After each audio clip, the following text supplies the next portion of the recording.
Evangelho de Marcos, capítulo 8, verso do 34 ao verso 35. Evangelho de Marcos, capítulo 8, verso 34 ao verso 35. Obrigado, irmão. Queria estar convocando os nossos irmãos que por algum motivo não estiveram presentes hoje na EBD, que venham. Tem sido uma bênção a EBD, graças a Deus hoje tinha bastante gente, né? Eu acho que o ano já iniciou bem, né? Eu realmente fiquei surpreso com a quantidade de pessoas que tinha hoje na EBD, porque eu acho que no ano passado a gente teve poucos dias, talvez, que tinha tanta gente assim como tinha hoje, né? E foi bênção, eu fiquei muito feliz mesmo, de verdade. Anunciei à igreja que durante esse ano que se inicia, o irmão Estênio agora vai estar oficialmente nos ajudando aí na EBD. Tem sido bênção o irmão Estênio nos ajudando aí nessa participação. E eu peço à igreja também que esteja orando, porque nós vamos estar fechando o calendário de atividades todo ano. Você possa estar orando pela liderança, pelo ministério que você faz parte, para que Deus nos dê sabedoria para conduzir as atividades durante esse ano que entra. Amém? Vocês já estão prontos para ouvir a palavra? Amém. A palavra de Deus diz assim: então ele chamou a multidão e os discípulos e disse: se alguém quiser acompanhar-me, negue-se a si mesmo, tome a sua cruz, pois quem quiser salvar a sua vida, a perderá. Mas quem perder a sua vida, por minha causa e pelo Evangelho, a salvará. Feche seus olhos. Deus, estamos na tua casa, Pai, nessa noite, e dependemos exclusivamente do Senhor, Deus. Da nossa inteligência, do nosso intelecto, Pai, nada podemos fazer, Deus, mas o teu Espírito Santo, pela tua infinita misericórdia, pode revelar ao nosso espírito aquilo que o Senhor quer falar conosco nessa noite. E rogamos e invocamos, meu Deus, a tua presença nesta casa, porque, meu Deus, este culto é consagrado ao Senhor, esta casa é consagrada ao Senhor, e este momento, meu Pai, é um momento solene, o qual nós nos encontramos aqui, Senhor, diante da tua presença. Faz com que, Senhor, o nosso espírito receba aquilo que o Senhor do céu destinou para nós nessa noite. Que nenhum espírito, Senhor, possa interferir nesse momento deste culto.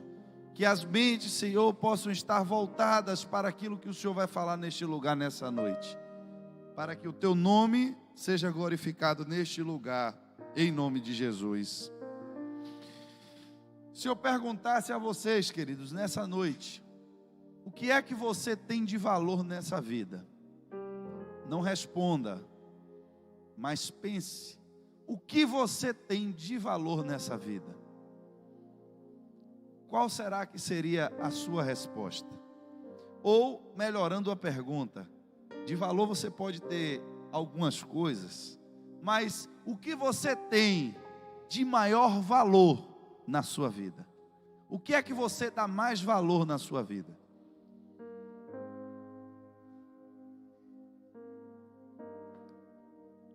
O que é que você tem de maior valor? Essa é uma pergunta que a resposta dela vai nos trazer um conflito e um confronto muito grande. Porque quando você entende que na nossa vida nós temos coisas às quais nós damos valor. Para algumas pessoas o que ela tem mais de valor na vida é um filho. Ela estaria disposta a abrir mão de todas as riquezas, de tudo que ela possui, para ver um filho se dando bem, ou em uma questão de saúde, poder ajudar aquele filho. Tem pessoas que o que ela tem de mais valor na vida, de repente são os seus bens, as suas posses, seus patrimônios. Cada pessoa elege no seu coração as suas prioridades, aquilo que ele dá mais valor. Só que acima de todas essas coisas, e se você pode mensurar o valor de alguma coisa que tem para você, você também tem algo de valor que é a sua própria vida. E o problema é que quando nós nos aproximamos de Deus, nós imaginamos ou podemos criar uma expectativa no nosso coração que de alguma forma o Evangelho é uma forma de eu melhorar a minha vida, ou tornar a minha vida nesse mundo mais confortável. E essa parte do Evangelho, irmão, se você pensasse assim, ela não estaria errada, porque a Bíblia diz que quando nós nos aproximamos de Deus, quando nós buscamos o reino de Deus, é verdade que as bênçãos de Deus, elas vêm sobre nós e nos alcançam. É verdade que quando você entende os princípios de Deus e coloca eles em prática, você começa a ser próspero em tudo o que você faz. Essa é uma verdade do Evangelho que a gente não pode esconder. Mas, para Deus, o que vale não é o que você tem na sua mão, mas é o que você tem no seu coração. E muitas vezes nós somos confrontados por Deus, e entendendo agora nessa nova visão para esse ano que nós recebemos, de elevarmos a nossa vida a um outro nível. Eu vejo muitas pessoas que às vezes têm um filho problemático, tem um esposo abençoado, que aí você pergunta: meu irmão, como é que está seu esposo? Eu já entreguei na mão de Deus, né? Quando a pessoa não quer alguma coisa, aí diz que já entregou na mão de Deus. Se Deus quiser dar fim, Ele dá. Se Ele quiser consertar, Ele conserta. De alguma forma ou de outra, já está. Mas o que a gente gosta, irmãos, para a gente dizer que colocou na mão de Deus, a coisa muda um pouquinho. Porque a gente gosta de colocar na mão de Deus aquilo que está dando problema para a gente. A gente gosta de dar a Deus aquilo que precisa ser consertado. A gente gosta de levar para Deus resolver os problemas que a gente tem. O problema é quando Deus pede algo a gente que a gente gosta. O problema é quando Deus pede algo a gente que a gente entende até que é algo envolvido na obra, é do ministério, é o meu propósito diante de Deus. E se você não conseguir, irmãos, nesse nível que nós estamos entrando, compreender a diferença de nível e dimensão entre o que é terreno, entre o que é espiritual, você vai ter dificuldade de se relacionar com Deus. Porque quando nós vemos aqui em Marcos, do verso 34 ao 35, Jesus dizer: se alguém quiser acompanhar-me ou seguir-me, segundo outras traduções, negue-se a si mesmo, tome a sua cruz, pois quem quiser salvar a sua vida, vai perder. Mas quem perder a sua vida, por minha causa e pelo Evangelho, a salvará. Irmãos, é uma contradição. Isso é um paradoxo que, diante de uma realidade lógica, diante de uma realidade racional, não faz sentido. Como é que para poder ter algo, eu tenho que perder? Normalmente, quando você quer algo, você é ensinado a correr atrás desse algo, custe o que custar, meta a cara e se sacrifique, mas corra atrás do que você quer. Falando de vida, é isso que o mundo traz para nós como lição. Você quer ter uma vida próspera? Você quer ter uma vida confortável? Você quer ter uma vida abundante? Você tem que ter uma boa profissão, você tem que se esforçar no seu trabalho, você tem que trabalhar mais do que os outros, e você vai conseguir os seus sonhos. Só que a Bíblia agora vem com a lição totalmente contrária. Você quer salvar a sua vida? Pois se você tentar salvar, você vai perder. Mas se voluntariamente você perder, você vai salvar. Eu vou lhe dar alguns exemplos práticos da Bíblia, para que esse texto possa ficar mais claro. Nós não gostamos de perder, irmãos. O ser humano não gosta de perder. Nós não gostamos de abrir mão daquilo que a gente gosta. Só que quando a gente vê no livro de Gênesis, capítulo 22, o verso 1 e o 2, a Bíblia diz que passado algum tempo, Deus pôs Abraão à prova, dizendo-lhe: Abraão, e ele respondeu: eis-me aqui. Então disse Deus: tome o seu filho, seu único filho, Isaque, a quem você ama, vá para a região de Moriá e sacrifique-o ali como holocausto num dos montes que lhe indicarei. Irmãos, aqui a questão não era só um relacionamento de pai e filho, mas existe todo um contexto que a Bíblia traz para a realidade da existência desse filho na vida de Abraão. E o grande impacto que isso nos traz nos dias de hoje é que esse filho ele não veio de uma simples concepção natural. Abraão não era um homem que tinha 100 filhos e Deus pediu um daqueles filhos e disse a ele: vai lá, escolhe o filho que você menos gosta aí, sobe no monte e sacrifica. Não foi assim o processo, irmão. O processo ele começa exatamente o contrário. Começa Deus dizendo em Gênesis 12, verso 2: eu vou fazer de você um grande povo, vou tornar você famoso o seu nome, e você será uma bênção. Para eu ser um grande povo, uma grande nação, eu tenho que ter filho. Como é que eu vou me multiplicar? Como é que a minha descendência vai se tornar uma grande nação, se eu não tenho? Foi exatamente o que Abraão respondeu a Deus. Ele disse: Senhor, como eu vou ser próspero? Você acha isso em Gênesis 15, do 2 ao 5. Se continuo sem filhos, e o herdeiro do que possuo é Eliezer de Damasco.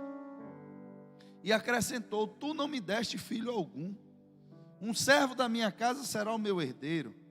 Então o Senhor deu-lhe a seguinte resposta: seu herdeiro não será esse, mas um filho gerado por você mesmo será o seu herdeiro. E levando-o para fora da tenda, disse: olhe para o céu e conte as estrelas, se é que pode contá-las. Assim será a sua descendência. Deus faz uma promessa a Abraão: eu vou lhe multiplicar.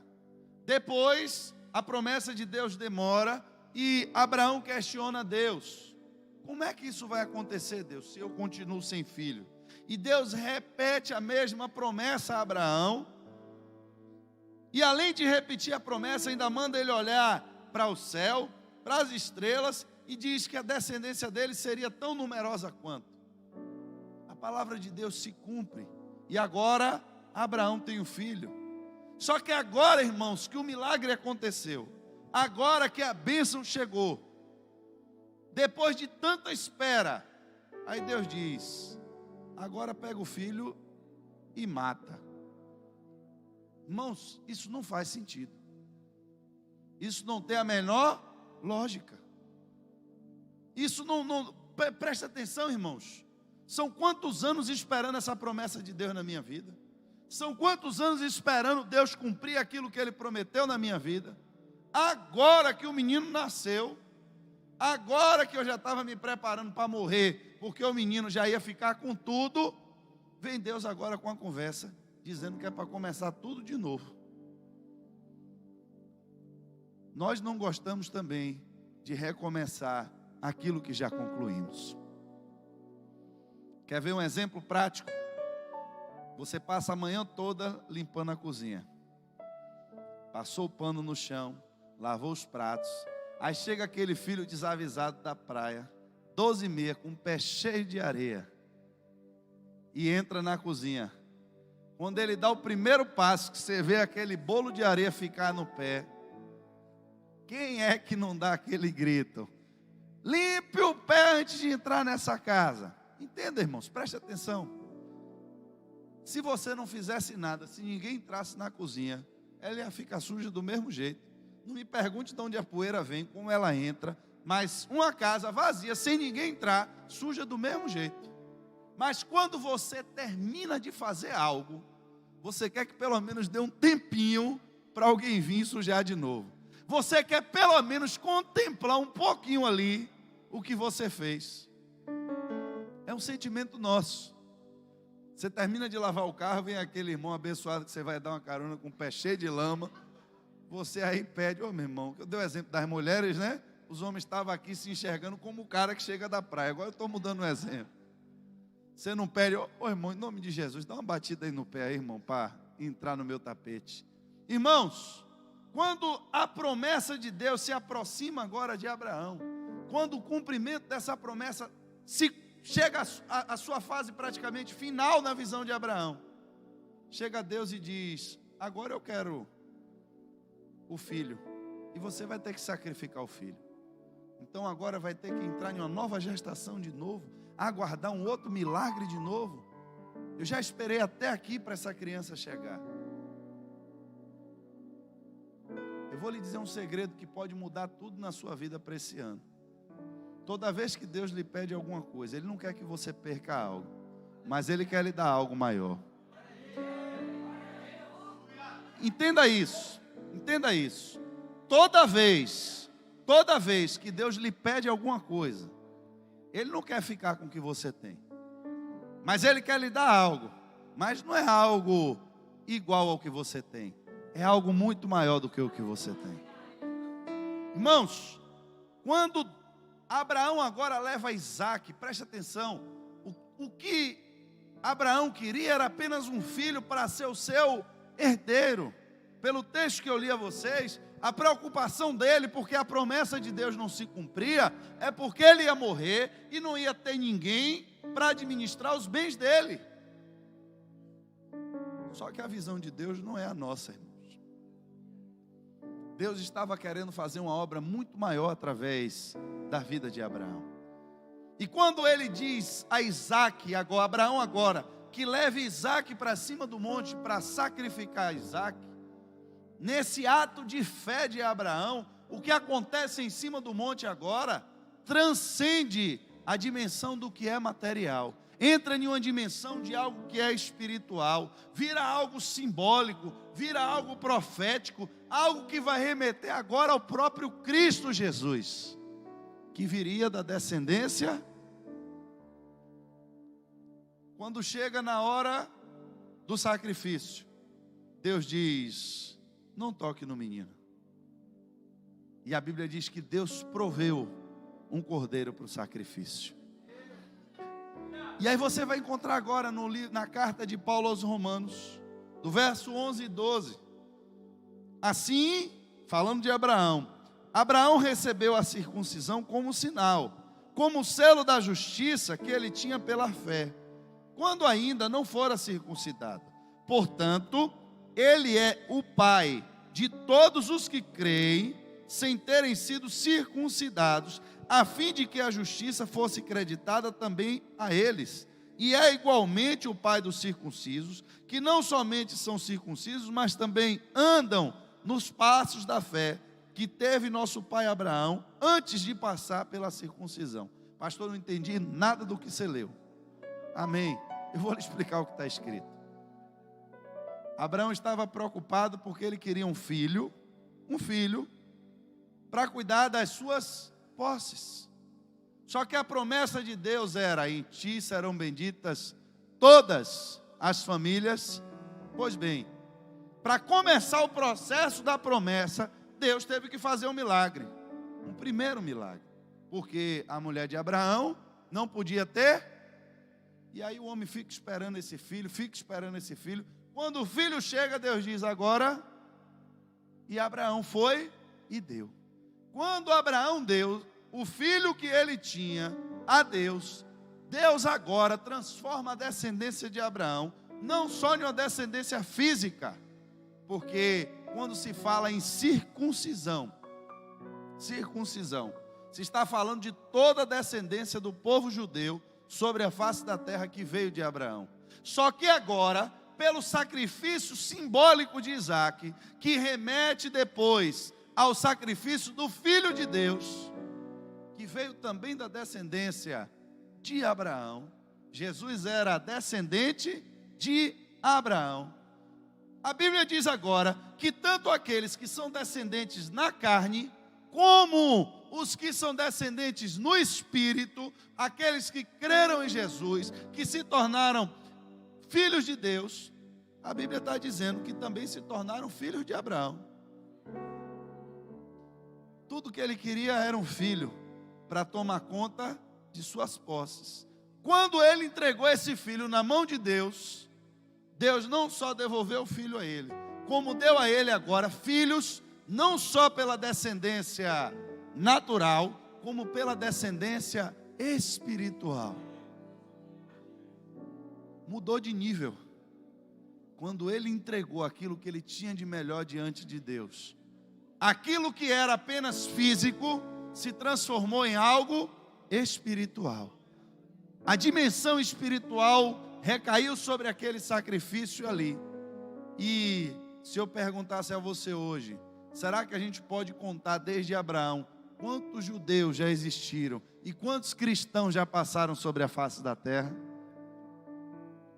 Às vezes, irmãos, a nossa mente, os nossos olhos se limitam àquilo que a gente pode ver.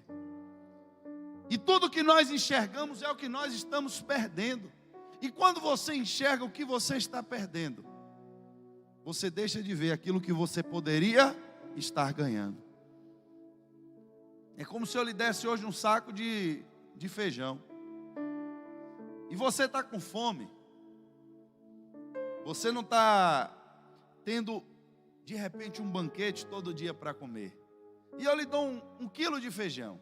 E você pode pensar, se você cozinhar aquele feijão agora, hoje você vai comer para ficar totalmente satisfeito. Mas a pergunta é, se você plantasse um quilo de feijão, será quantos quilos de feijão você não teria para frente? Você muda de dimensão, de visão, quando você está olhando como satisfazer as suas necessidades hoje, ou quando você quer ter algo que seja sustentável, algo que dure para sempre. Quando você está de olho nas coisas desse mundo, quando você está de olho nos prazeres do mundo, você sempre vai pensar no hoje. Você sempre vai pensar em como satisfazer os seus desejos hoje. Só que todas essas coisas, elas um dia passam. Mas quando você entra na dimensão do que é espiritual, você entra na dimensão daquilo que é eterno. Você pode não ver hoje, porque Abraão morreu e não viu a plenitude do cumprimento da promessa de Deus.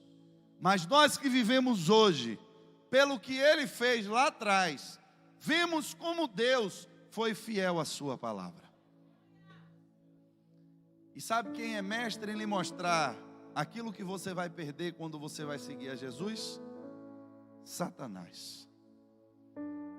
Porque ele começou assim desde o princípio. A Bíblia diz que tinha um tempo chamado tempo do princípio. E nesse tempo do princípio ele aparece para Eva, e a conversa dele com Eva foi: Deus disse que não pode comer de nenhuma árvore do jardim. Não foi isso que Deus disse? Mas ele já chegou praticamente dizendo: Deus está lhe restringindo. Deus não está deixando você fazer tudo o que você quer. E chega ao ponto que Eva agora começa a explicar a ele, dizendo: não foi tudo, mas é da árvore do conhecimento do bem e do mal. Aí ele já muda o discurso. Diz: então quer dizer, ele poderia dizer, se a conversa fosse uma conversa coerente, quando ele chegou para dizer: você não pode comer de nada que está aqui no jardim. Aí quando ela respondesse: não, ele só disse que é da árvore do bem e do mal. Bom, então eu me enganei, eu entendi errado. Só que quando ela diz: não foi isso que Deus disse, ele disse que não pode comer da árvore do bem e do mal. Agora o diabo já vem com outra estratégia. É verdade, é porque Deus sabe que no dia que você comer dessa árvore, você vai se tornar igual a ele. Deus não é tão bonzinho como você pensa que Ele é. Ele não está querendo o seu bem como você acha que é. Irmãos, esse é o engano que Satanás está levando muita gente para o inferno. Porque ele mostra a você o que você vai perder no mundo. O que é que você vai deixar de fazer se você tiver que aceitar Jesus? O que é que você vai perder? Porque o evangelho, irmãos, é um evangelho de renúncia. Não tem para onde correr. A gente não está aqui para poder enganar ninguém. Para você ser crente, para você seguir a Jesus, o princípio está aqui, já comece negando. E o que é que o tal do si mesmo quer, né? Porque tem que negar esse tal desse si mesmo. E o que é que esse si mesmo gosta, irmão? Esse si mesmo gosta de tanta coisa que não presta. Esse si mesmo gosta de mentir. Esse si mesmo gosta de prostituição. Esse si mesmo gosta de pornografia. Esse si mesmo gosta de promiscuidade. Esse si mesmo gosta do carnaval. Gosta daquela dança que a coisa vai descendo até o chão. E aí você entra na igreja e Jesus diz: você quer me seguir? Venha, mas negue a si mesmo. Mas eu, para entrar na igreja, então eu vou ter que perder tudo isso? Irmãos, eu já te disse, toda vez que Deus te pede alguma coisa, Ele não quer que você perca algo, mas é porque Ele quer te dar algo melhor.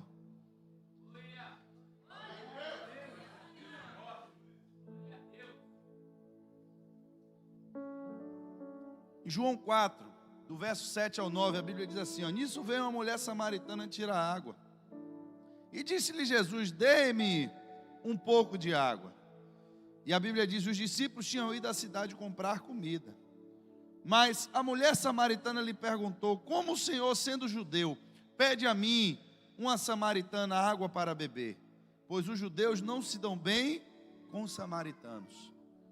A sensação que poderia passar na nossa mente é que foi um encontro casual. Jesus estava andando com fome por aí, o discípulo foi comprar comida, parou naquele lugar.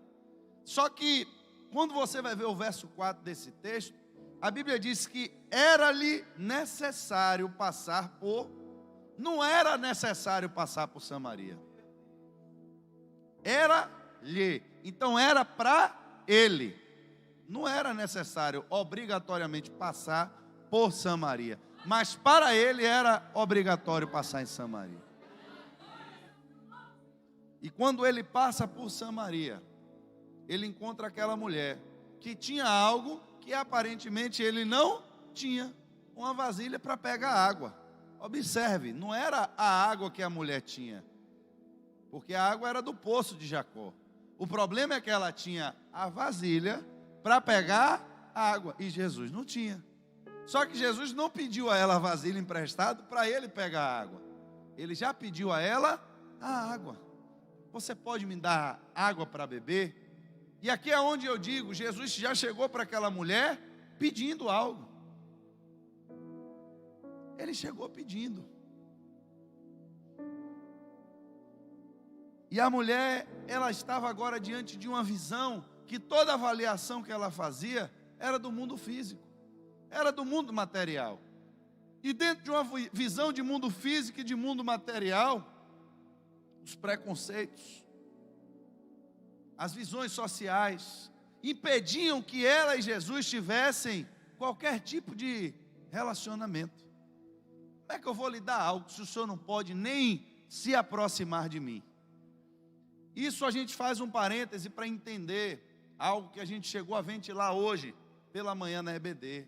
A igreja muitas vezes se coloca em um patamar, que a gente, se perder a visão espiritual, irmãos, a gente começa a fazer essas distinções, e faz com que as pessoas que precisam de Jesus, tenham até medo de chegar na igreja, pelo nível de santidade que a igreja chegou. As pessoas se sentem envergonhadas, se sentem discriminadas, porque na igreja só tem santo, e ela é pecadora, ela não tem coragem mais de entrar em uma igreja. Será que nós nos tornamos esses santos todos mesmo? Dependemos de carecer da graça de Deus? Será que todo mundo aqui parou de pecar durante o mês todo? Ninguém aqui cometeu um pecado, nem que seja um pequeno? Porque, irmãos, eu vigio a minha vida o tempo inteiro. Quando eu acho qualquer besteira, eu já estou correndo aos pés do Senhor para pedir perdão, porque eu dependo do perdão dele o tempo todo, irmãos. Não existe uma estrutura de cristianismo que ninguém se torne um super-homem e que não viva mais sujeito a cair. O que lhe faz agora é você viver na obrigação de se encher do Espírito constantemente, e entrar em uma outra dimensão, porque se você não viver na dimensão do Espírito, você vai viver a dimensão da carne. Não tem outra receita. Eu entrei na igreja, eu aceitei Jesus, me batizei, então eu pensei que não ia pecar mais, foi? Você não sabe nem a metade do caminho ainda. É só o começo, irmãos. Agora, você vai descobrir o que Paulo descobriu. Na minha mente eu aceitei Jesus. A minha mente me diz que eu quero fazer tudo certo. A minha mente está me dizendo que agora eu conheço a verdade. Mas encontrei uma lei agora mais forte que não se submete a essa lei. É a lei da minha carne. E agora, como é que eu resolvo esse problema?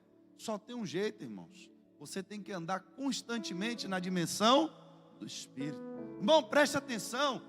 A mulher estava vivendo na dimensão da carne. Aquela mulher estava procurando água para saciar a sua sede física. Chega Jesus andando agora na dimensão do Espírito. Quem está na dimensão da carne diz: entre nós aqui não pode haver relacionamento. Entre nós aqui não pode haver diálogo. Porque na dimensão da carne a gente não se bate. Só que quem chega na visão do Espírito supera os preconceitos. Quem chega na visão do Espírito passa por cima de barreiras sociais. Porque quem chega na dimensão do Espírito consegue enxergar além do que está no mundo físico. O problema daquela mulher não era uma sede física. E aí Jesus começa agora a se revelar para aquela mulher. A Bíblia diz, e Jesus lhe respondeu: se você conhecesse o dom de Deus e quem está pedindo água, era você que lhe teria pedido e dele receberia água. Preste atenção, irmão, Jesus chegou primeiro pedindo àquela mulher água. Só que eu já lhe disse que quando Jesus lhe pede alguma coisa, não é porque ele quer que você perca aquilo que você tem, é porque ele quer lhe dar algo melhor em outra dimensão. A água que a mulher tinha era uma água física, mas a água que Jesus tinha era uma água espiritual.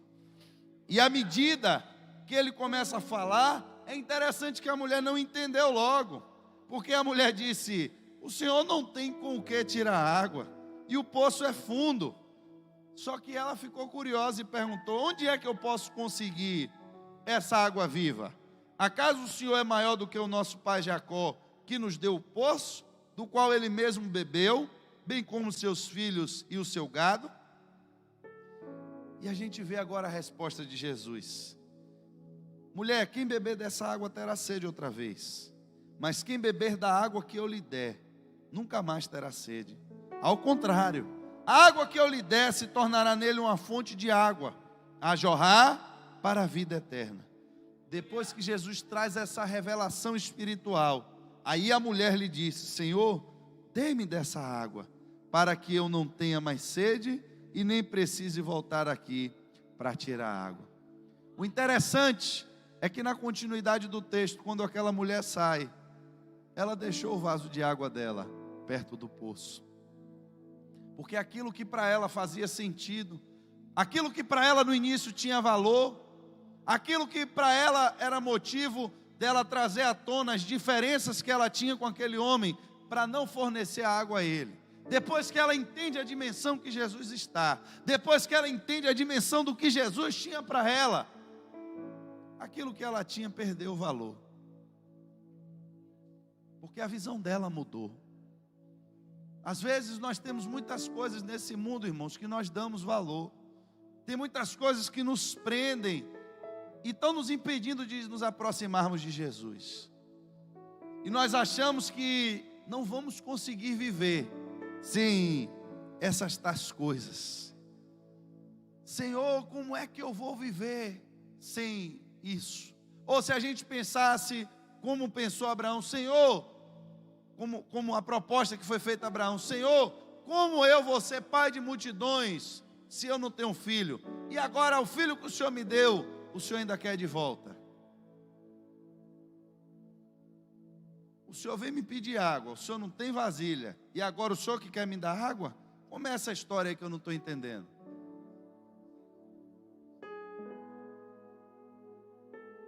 A gente sempre acha, irmãos, que a gente vem para a igreja receber alguma coisa. A gente sempre acha que Deus tem alguma coisa para nos dar. E é verdade, Deus sempre tem alguma coisa para nos dar. Só que às vezes para nos dar alguma coisa, Ele pede primeiro. Todo mundo quer viver o milagre. Todo mundo quer viver a bênção. Todo mundo quer viver a prosperidade. Mas poucas pessoas estão dispostas a dar alguma coisa a Jesus. E criamos as expectativas, usamos as desculpas, como aquela mulher samaritana usou, para não dar a ele a água que nem dela era. A água estava lá no poço. Para mudarmos de nível, irmãos, temos que entender, como vimos, que para cada nível tem a sua própria exigência. E às vezes, nós nos prendemos, nós não avançamos, porque não estamos dispostos a abrir mão de coisas que para nós têm muito valor. E não vamos percebendo que a nossa vida só está indo de mal a pior. E não vamos vendo como nós estamos regredindo. Às vezes, quando nós vamos nos lembrar de Deus, a nossa vida já está tão enrolada, já estamos envolvidos em tantos problemas, que já não temos nem mais forças para buscar o Senhor.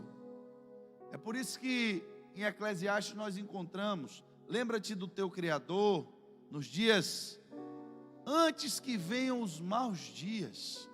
Porque, irmãos, quando nós não andamos na dimensão do Espírito, quando nós não andamos com Deus, estamos sujeitos a andarmos nos nossos próprios caminhos. E não há segurança nos nossos próprios caminhos.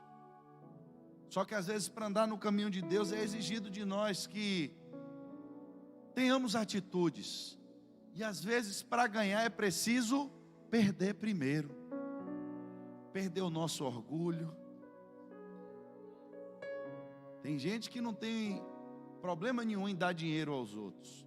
Mas se você mexer com o orgulho dele, mexer com o nome dele, acabou com aquela pessoa. Porque tudo que ela tem, que ela dá valor, é quem ela é. Não, meu irmão, eu sou eu. E às vezes Deus diz: eu quero que você me dê o seu nome. E aí? Como nós reagimos quando Deus nos pede alguma coisa? Isso pode ser coisa da minha cabeça. Isso pode ser coisa do diabo, para querer levar a bênção que Deus me deu. Irmãos, aprenda isso. Toda vez que Deus está lhe pedindo algo, toda vez que você é confrontado pela palavra de Deus sobre algo que você precisa deixar, que você precisa renunciar, é porque Deus tem uma dimensão nova para lhe levar. Tem algo melhor e maior para lhe dar. Mas você só entra nessa dimensão quando você está disposto também a dar, quando você está disposto a renunciar. Para finalizar,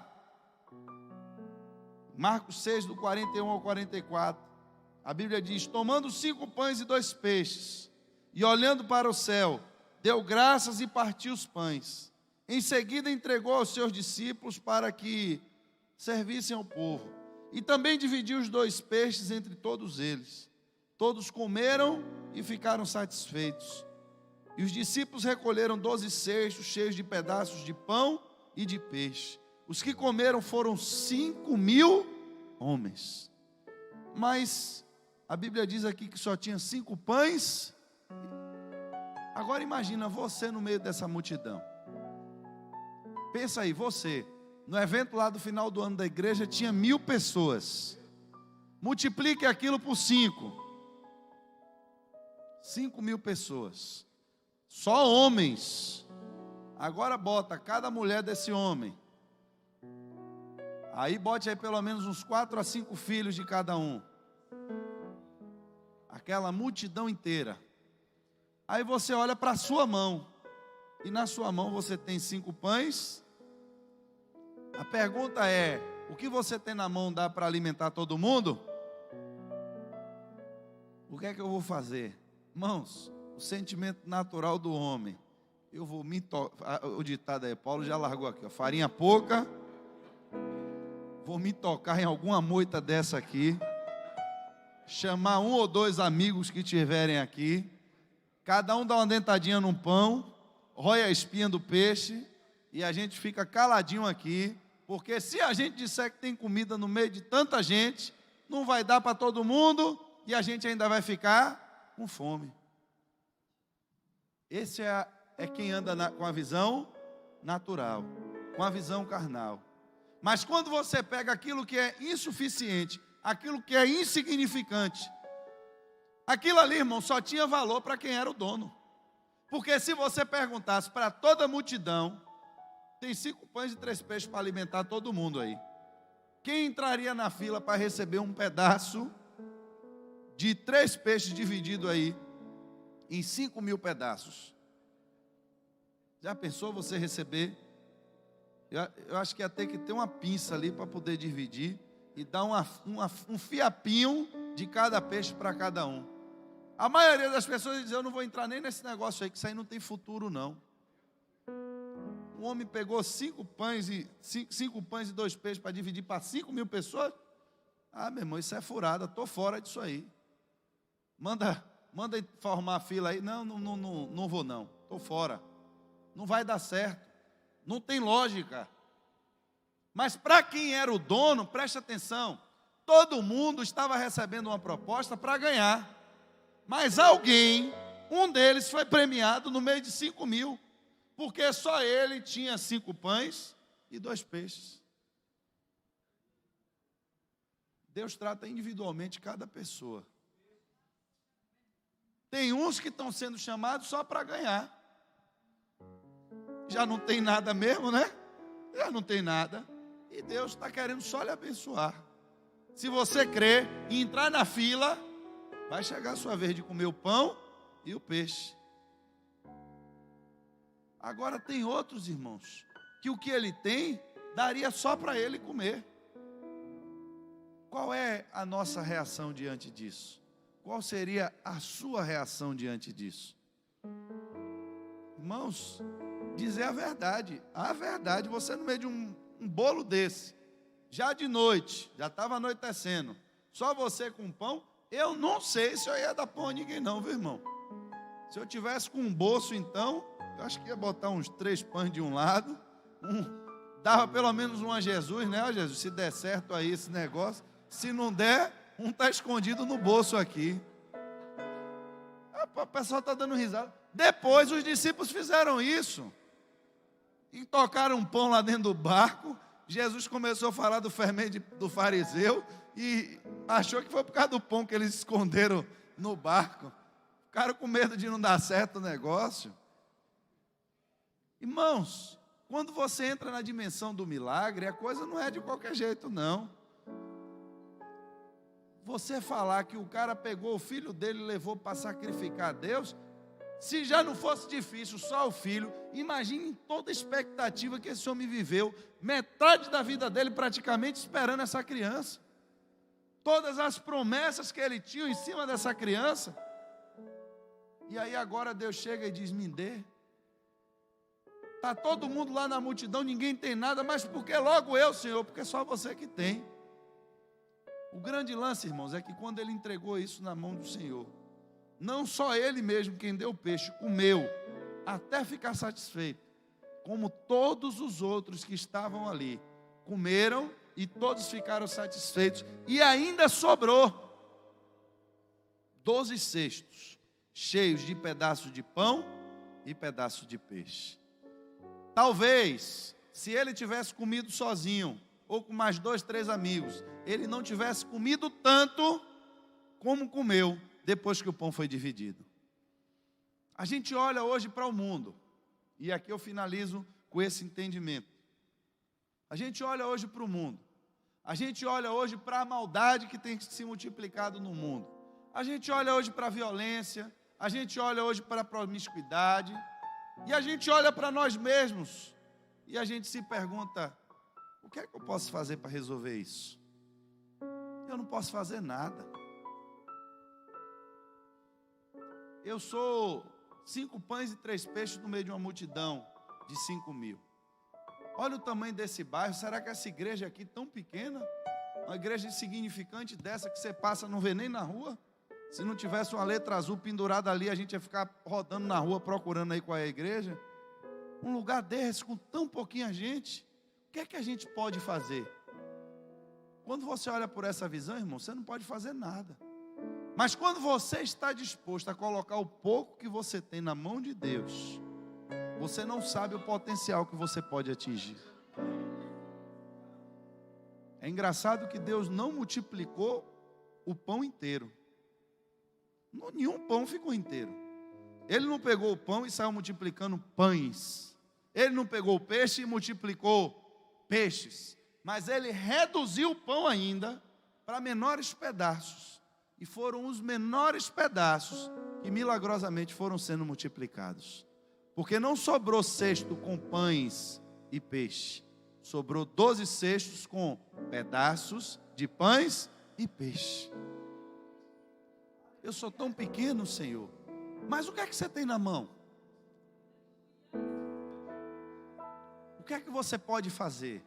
O que é que você sabe fazer? Não, Deus, esse negócio, esse chamado é para quem é pastor.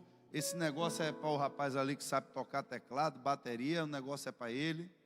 Meu negócio é outra história. Eu não sei pregar, eu não sei falar de Jesus. Eu venho para o culto, assisto. Irmão, às vezes a gente dá essas desculpas a Jesus como aquela mulher samaritana deu, porque a gente não quer abrir mão do nosso tempo. Porque a gente não quer dar o nosso tempo para a obra de Deus. Tem outros que não estão nem nesse nível ainda estão mergulhados lá no pecado, todo atribulado. Jesus chama, e a pessoa diz: Senhor, não dá para eu ir. Por quê? Porque eu ainda fumo um cigarro. Irmão, Jesus não está preocupado com o cigarro que você está fumando. Se você quiser, de fato, se aproximar dele, é Ele quem vai fazer você largar cigarro, é Ele quem vai fazer você largar bebida, é Ele quem vai fazer você largar jogo. O que Ele quer saber é o que o seu coração quer. Mas tem que ter alguma renúncia, irmãos. Tem algo que você sabe que você precisa colocar na mão de Deus. Mas a gente só quer largar na mão de Deus o filho que está atribulado, só quer largar na mão de Deus o marido que está bebendo. A gente só quer largar na mão de Deus o que a gente não quer dar conta. E o melhor do nosso tempo, a gente tem feito o quê? A obra de Deus, irmãos, não é feita, a gente faz pela fé, mas as últimas campanhas que a gente fez aqui na igreja para a obra missionária foram irmãos que Deus usou de forma milagrosa para poder abençoar essas obras. A gente fez uma viagem para Macururé sem a ajuda de 1 centavo de política. E todo mundo foi de ônibus, todo mundo comeu, porque a igreja abençoou. Como é que isso aconteceu? Alguém teve que trabalhar e alguém teve que abençoar. Na hora que diz, vamos fazer uma campanha aqui porque Deus vai dar. Campanha do carro, campanha da casa, campanha da prosperidade. A fila dobra. Mas quando diz, é a campanha agora que Deus está pedindo. Pedindo? Deus? É, irmãos. Essa campanha não dá para mim não, estou indo embora. É assim que acontece muitas vezes. Mas não é porque as pessoas são ruins, não. Não é porque o coração dela, não, as pessoas são do mal, não. É só por um detalhe. Elas não conseguiram compreender a dimensão espiritual. Elas não conseguiram entender o que está além da matéria. Elas não conseguiram entender que quando elas estão dispostas a sacrificar algo diante de Deus, estão dispostas a colocar aquilo que para você tem valor diante de Deus, você não está perdendo nada. Ao contrário, você está ganhando algo maior e melhor. A Bíblia diz que aquele que quiser salvar a sua vida, mas aquele que perder a sua vida, mas a vida que Deus lhe dá é igual à vida que você tem? A vida que você tem nesse mundo é uma vida que você tem que ter trabalho, envolvido em problema, você querendo ou não, as pessoas que estão no mundo lhe atormentam, e sabe que vai ter um dia que todo mundo vai morrer. Essa é a vida que às vezes a gente está querendo viver. Essa é a vida que às vezes a gente está querendo curtir. É a vida que a gente está querendo aproveitar. Só que quando você pega essa vida e entende que para você salvar ela, você tem que perder, e aí você começa a perder aquilo que Deus diz: olha, isso não serve para você, isso não é para você fazer, e você vai alinhando a sua vida dentro disso, a vida que Ele vai lhe dar, porque você perdeu a sua, é uma vida eterna. Mas não é uma vida nesse mundo, é uma vida em uma nova terra, em um lugar onde não haverá dor, onde não haverá choro, onde não haverá tristeza. E você vai viver nesse lugar eternamente. O que é que o diabo está lhe oferecendo nessa vida, trocando com você pela vida eterna? O que é que você ainda está preso a essa vida, que tem lhe tirado da vida eterna com Deus? Se Deus foi capaz de gerar uma descendência para Abraão, não só física como espiritual, se através daquela vida daquela mulher, não só ela recebeu ali a revelação de quem era Deus, ela foi salva, e ela sozinha salvou uma cidade inteira. Uma mulher que não tinha amigos, que as outras mulheres não queriam ela nem perto, ela já tinha 5 maridos. Imagine quem é a mulher que ia deixar o marido perto dela. Uma mulher que os discípulos, quando chegaram, que viram Jesus conversando com a mulher, balançaram a cabeça um para o outro e disseram: rapaz, tem alguma coisa errada aí. Como é que o mestre está conversando com essa mulher? Pois foi essa mulher desprezada, foi essa mulher que não tinha valor para a sociedade, que Jesus revelou a ela que Ele era o Cristo. E quando ela entrou na dimensão espiritual, ela não se conteve com aquilo que ela recebeu. E ela que não queria dar água a Jesus, quando recebeu a água da vida agora, largou a água lá e foi dar água da vida para todo mundo dentro daquela cidade. Ela não só falou de Jesus, como levou Jesus ainda para dentro da cidade. Uma mulher ganhou aquela cidade toda para Jesus. E ela não queria nem dar água. Agora Jesus diz: eu quero a sua vida, eu quero o seu coração, eu quero que aquilo que você mais ama nessa vida seja eu. Você não pode amar mais nada nessa vida acima de mim. E quando você me ama, você obedece às minhas palavras. Quando a gente entra nessa dimensão desse entendimento, a gente compreende, irmãos, que a gente não está perdendo nada para Jesus. Os jovens, principalmente, eu sei como o mundo bate pesado, mas você perdendo tempo dentro da igreja, você poderia estar curtindo o baile do não sei o quê, o festão que teve, o paredão do não sei o quê. Menina, aquele homem tão lindo está apaixonado por você, e você com esse negócio de igreja. Entregue esse boyzinho aí na mão do Senhor e diga: Deus, eu rejeito esse relacionamento que não te agrada. Tenha certeza, irmãos, que tudo que você entrega na mão de Deus, que você renuncia por amor de Deus, Ele sempre vai te dar algo maior, vai te dar algo melhor, e em uma dimensão diferente.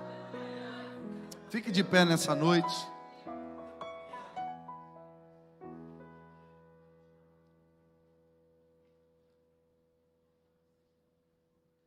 Não deixe que o diabo entristeça o seu coração.